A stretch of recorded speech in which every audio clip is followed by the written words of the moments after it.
Hello, everybody, and welcome to Climate and Cuisine, a podcast of Climate Diet. I'm Jane DeMarinis, and I'm the Executive Director and your host, Executive Director of Climate Diet and your host for Climate and Cuisine. So we're thrilled today to have Chuck Carroll, a podcaster extraordinaire with Physicians Committee for Responsible Medicine. Many people know of him. The Exam Room podcast has more than 1 million downloads. So I'm so jealous. Chuck, welcome to the program.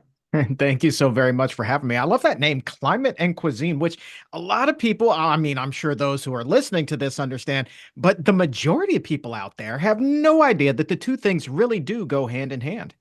Awesome. We'll have to sign you up for even more podcasts.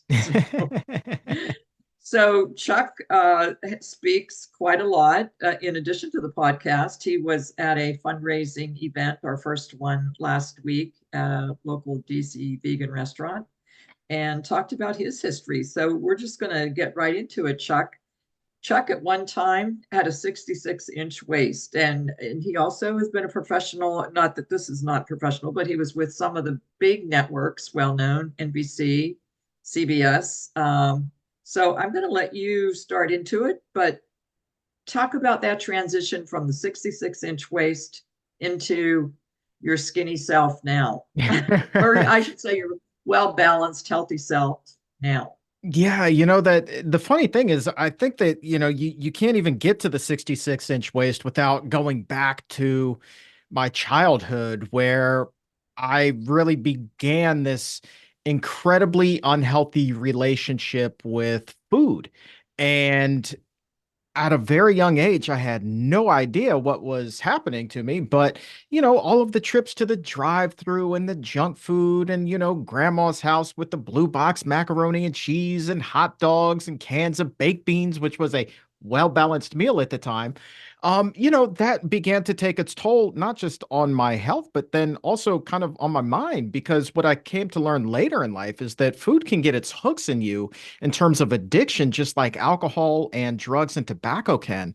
And so by the time I became an adult and a young adult at that, I had this raging addiction to fast food where I literally couldn't go a day or so without it. And if I did, I would start to kind of go through withdrawal symptoms, which was just bizarre to talk about I, food in terms of detoxing. But I anybody that's, understand this. My yeah. husband is addicted to chocolate.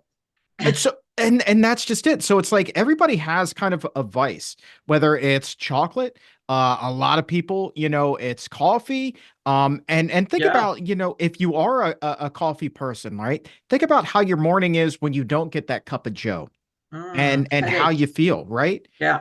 And so with me, instead of Starbucks, my vice was Taco Bell. And if I didn't get my Taco Bell at the end of the day, it was like 10 times worse than, at least in my humble opinion, not getting your latte because I would feel emotionally drained, angry, cranky, and then physically sick as well, just because I wasn't getting that fix, which was really kind of bizarre. And I all think it's great that you talk about it as an addiction because I don't think people often do. And so you make it, you take it away from being a weakness to something that your body kind of forces you into after a while. So go ahead absolutely. and don't let me interrupt you. That I do love the way you're talking about it though. So it's so clear. It is an addiction, and we turn a blind eye to it because you see something on TV, advertisements for fast food, pizza, whatever the case may be, and I think that there's a part of us. It's like, well, I know that it's probably got a lot of fat and calories in it, but really, how bad can it possibly be if you can advertise this on TV? Well, Mm. the truth is that when you have heart disease as the leading cause of death in most established societies around the world, certainly here in the United States, Absolutely here. and you Yes. are literally selling the very thing that is killing you. And so, like, it sounds such a radical thing to say at first, but then when you take a step back and you're like, well, why did Bob or why did, Jill have that heart attack? Well, what were Bob and Jill eating? How were they living? Were they on the couch all the time, ordering pizza, going through the drive-through? And so when you have that there, And then you have so many experts, doctors, cardiologists tell you, well, heart disease is the leading cause of death, but it's also one of the most preventable diseases that we know of. Well, what's causing it? It's the food. But the food is made to be addictive. And there are three things that make up like the holy trinity when it comes to food addiction. And it's three substances that we are very familiar with. It is fat, it is salt, and it is sugar. And there are people far smarter than you or I who are very good at putting recipes together in just the proper proportions to get you hooked. And there's even things that they rate in there like crunch factor, which is, when you bite into something and it's crunchy, your brain just like lights up and it's pretty incredible. And I know that it sounds weird to say. I don't want people to look at me or hear the show today and think, oh, they got one of those, wacky conspiracy people on there. It's not like that. Trust me, I come from a news background, where facts matter, despite what you may have heard on social media. Facts absolutely matter. And I will tell you, I can show you brain scans of people. And when I give my presentations, I show the brain scans, MRIs of two people that the National Institutes of Health did. And one is eating a donut, and the other person is using cocaine. And you see Oh my gosh. the exact same pleasure centers light up in the exact same way when it comes to sugar and cocaine and fat and cocaine. And so Oh, I when did not know this. Yes. And so when you put things into that perspective, it's like, oh my gosh, then it all makes sense. So when I finally realized that I was struggling with this, I very, quickly came to the conclusion that I can't have a cheat day because that's just like giving an alcoholic a beer on their first anniversary of sobriety, or somebody who's quit smoking for a month and says, well, I've earned this cigarette. What do you think is going to happen? They're going to fall off the wagon. So that is an astounding observation that I was not aware of. And I've been in this plant-based space for a while, and I've been a vegetarian or a vegan for 21 years, but I really did not know that. Uh, could we veer into a little bit of, I know when you made the decision that you were going to change your eating because you were getting really sicker and sicker, it sounds like from your biography. When you started walking and eating plant-based, can you talk about the scenario, which came first, or did you do it together? I know you also had some surgery, but that really didn't solve your problem. So pick any one of those three and tell us a little more. Yeah, I mean, so uh, I had been on blood pressure medication since the age of 14. I mean, Oh, wow. uncontrolled, my blood pressure, and still sometimes even with the medication, like it was like 180 over 100. And, That's and dangerous. yeah, you're telling me. And so by the time I got into my early 20s, I'm already having chest pains, couldn't walk very far without feeling Mm. like that elephant was sitting on my chest. We hear that so often, people who've had a heart attack, and it's just it was frightening to me because just like so many of our families, heart disease runs in mine. Never met my grandfather on my father's side. On my mother's side, that grandfather had had a number of heart attacks, ultimately wound up getting quadruple bypass surgery. My own father had had his own heart issues. And so I'm just like, on that heart attack superhighway. That's the best way that I can put it. So I did. I wound up having weight loss surgery because enough was enough. And I wanted to live to see 30. I didn't think that without it I would get there. But what I found was that, even after the weight loss surgery, nobody's telling you how to eat properly. Nobody's telling you, I mean, literally, the next to no dietary advice, and even had the bariatric surgeon after I had lost a lot of weight. And I hope that we can talk more about this at some point too. Told me that I needed to eat a hamburger again. Like, I mean, forget vegan. I mean, forget plant-based, forget all of that stuff. Just think about the fact that you're telling somebody who's recovering from being super morbidly obese, 420 pounds and 5 feet 5 inches tall, and you're telling that person to resume eating the very thing that brought them to your office in the first place. Especially the saturated fat from beef is the worst. We both know that. I mean, And yeah. Dr. Neil Bernard has said that in a podcast I did with him, or a YouTube interview with Neil Bernard.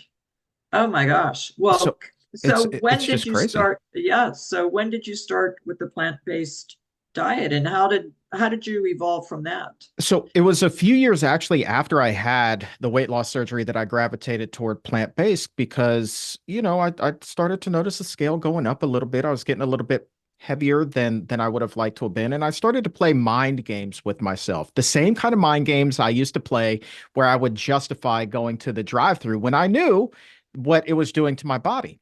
But I was like, well, I was 420 pounds, so I get back up over 200. That's really not that bad. Well, maybe 250, that's still lighter than most people in my family. I'll be okay. And so, like, then I kind of woke up to that kind of thinking, and I was like, no, there's no way I want to go back down that road after having lost so much weight.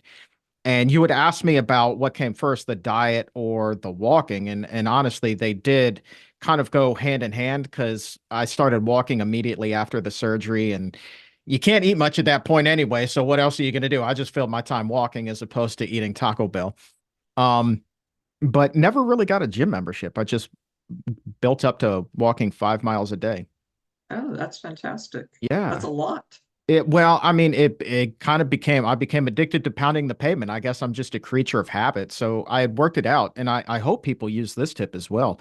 I had worked it out with my employer at the time to let me take an extended lunch break so that I could take 90 minutes and make sure that I got in all 5 miles. And they had been so supportive of my weight loss. They, wanted to do anything to help me. They were like, of course, just make it up on the back end of your shift. So instead of going home at 6 o'clock, I would go home at 6:30 and all was right with the world. Plus, at that point, you're tired, but you don't have to worry about dragging your butt to the gym either. You've already put in that exercise, so it Yeah. just really worked out well for me at that point. So, Well, but the who whole introduced you to plant-based eating, or did you have a friend, or did you do research? two people were very instrumental in it. One was Dr. Bernard, because I was doing sports radio at that time with an NFL player here in Washington, D.C.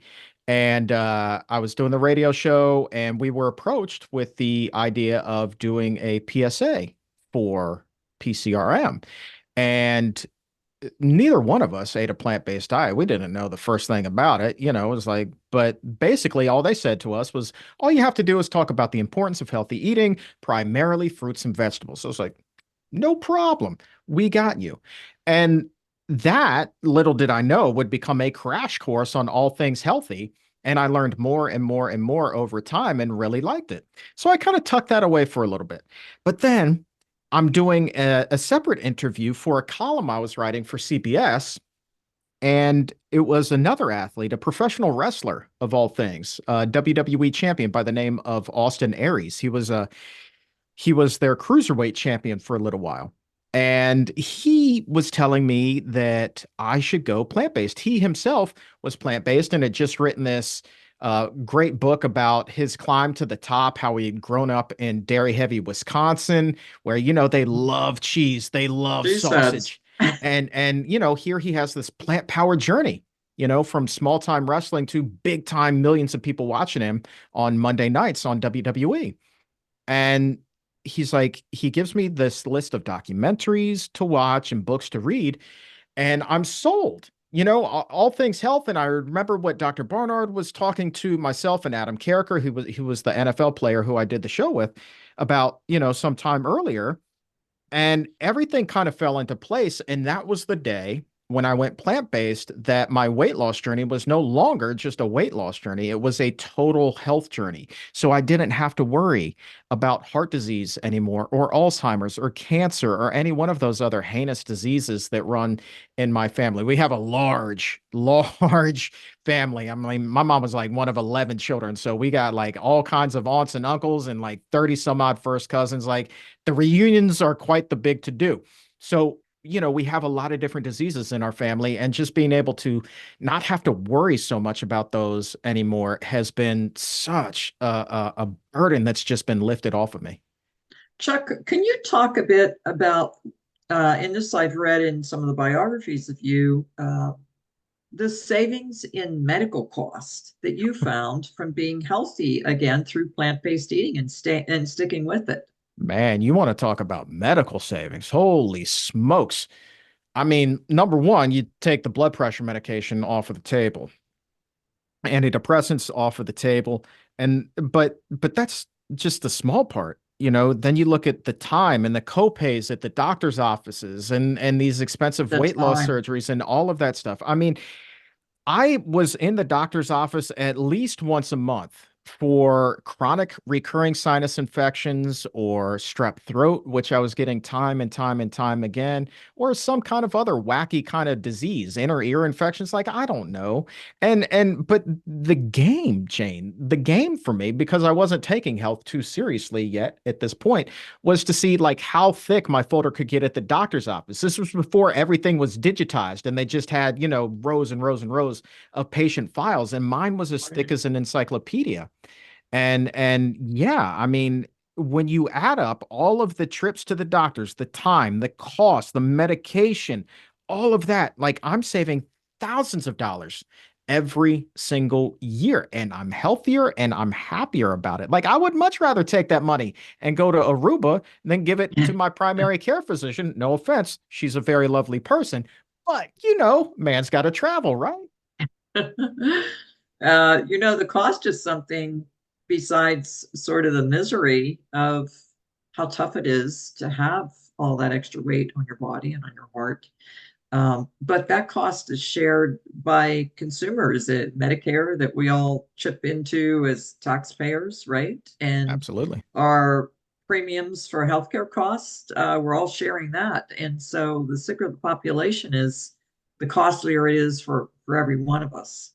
So I think the cost is something that maybe people should talk about more, but we also don't want people to be miserable and not be able to go out there and maybe catch balls with their children or grandchildren or run a quarter-mile race or just walk, you know, 30 minutes or 90 minutes. You were walking 90 minutes, but Yeah. just the happiness you get from those walks outside. Absolutely. I So mean, there's definitely upside. And look, there's no, silver bullet, there's no magical cure for anything. I talk about it in terms of reducing risk. And if you're able to reduce your risk of these diseases by 75, 80%, I mean, to me, if you want to just take the most lay perspective ever, if you reduce the risk by that much, well, then you could say, just in common speak, that would reduce the medical cost by what, half, maybe a little bit I more. bet. I mean, it's an enormous savings and a burden that we don't necessarily need to carry, but it's also something that not a lot of people know about, and they feel trapped in the position that they're in terms of their health, the shape of the body, the physical shape that they're in. And that's what I love about doing shows like yours and certainly hosting the exam room, is that it's kind of opening people's eyes to another way of living, which kind of gives them their life back. Yeah. And, Mayor Adams, New York's Mayor Adams has done a lot by getting hospitals in New York, the public hospitals, to use plant-based eating as part of the treatment for chronic disease. I think mainly heart disease, but probably diabetes as well. But I know there's 6 public hospitals. It could be more by now, but he's introduced it there because of his own similar story where he went blind Yeah. and through plant-based eating, got his sight back. So his Yeah. story is pretty phenomenal too. It's great. It's great. And that's reaching people at their lowest point when they're in the hospital. And I think that that's when somebody is most receptive to change.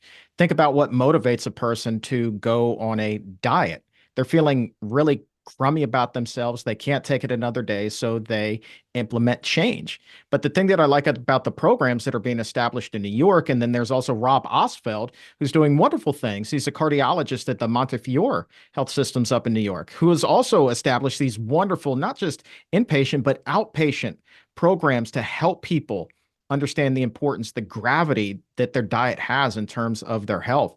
And I just love it. I love what they're doing, and I can't wait to see what the long-term effect is on what I will call the rate of health recidivism. How many people, how many fewer people, I should say, return to the hospital because their problem isn't fixed. They're giving them the solution. The solution just doesn't come in the form of a pill. Well, I'm enthused and energized and feel hopeful about the future because a lot of the people that I talk to that are younger, and I have three daughters, and two of them are vegans, so two-thirds of my offspring are vegans, but they're feeling that they're doing it for the climate. I Hmm. mean, they do it for their own health and believe in it, and they're healthy.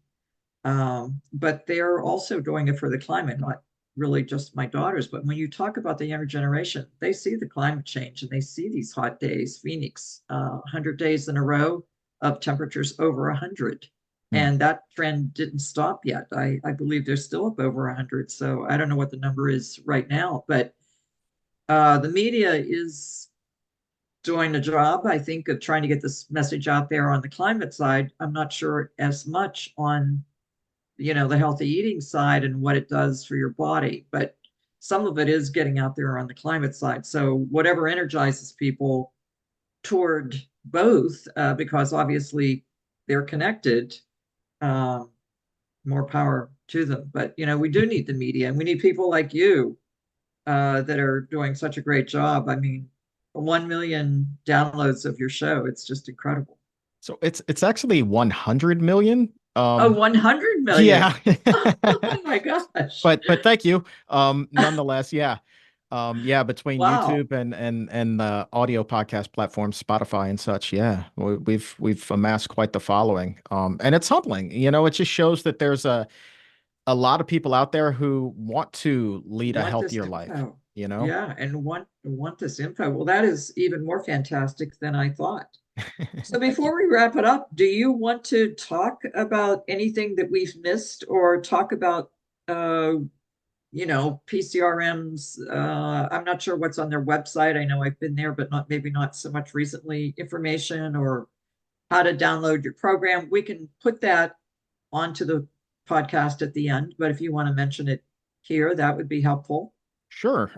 Just as anybody listening to this right now, maybe on Spotify or Apple Podcasts, we're there too, wherever you get your podcasts, and of course on YouTube as well, and on PCRM's website. I mean, it really is just a beautiful resource for somebody who's curious about getting started eating healthy. We've got the 21-day challenge that you can do.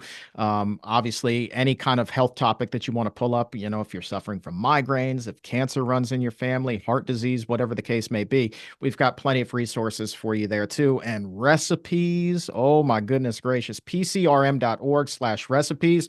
That will keep you busy for days, all healthy, delicious, wonderful, yummy things. And just to put a bow on this conversation, because we are talking about climate and cuisine, I laugh about you partaking in Earth Day celebrations and bay cleanups as a young child, when I would join my mom at these Cousteau Society events. She worked for Jacques Cousteau's organization, and going to do the bay cleanups and then going, promptly to the drive-through to get a burger for the ride home and not making that connection at all. But I thought so much about those days when I was interviewing, and the name of the researcher escapes me. But he and I were talking about, at the time, Burger King had just come up with this greener Whopper, which supposedly came from cows that had, fewer methane emissions. And this person was able to really break this down by demonstrating that it was basically a bunch of, hot air, and that, I think it was lemongrass that was being fed to the cow may shed maybe 0.0002% of the methane from a cow. And it was just like, I guess you could call that progress, but don't fall for the slick marketing tactics. Why not go for the bigger picture? Why not just go all in and keep it plant-based? And especially, I will commend them for having Impossible Whoppers on their menu. Not Yeah. talking from necessarily a health perspective, but it's definitely a step in the right direction for a person's health and definitely the health of the planet. But just don't fall for slick marketing tactics. Just keep it plant-based and keep the climate healthier. You'll be happier So too. they did thank you for that. They did a taste test with the Impossible Whopper, and no one could tell the difference. The taste test was no one could tell which was beef and which was plant-based. So if you're gonna pick one, pick the plant-based It's wild, isn't for it? It's sure. wild. It's wild the way that people are able to replicate flavor now.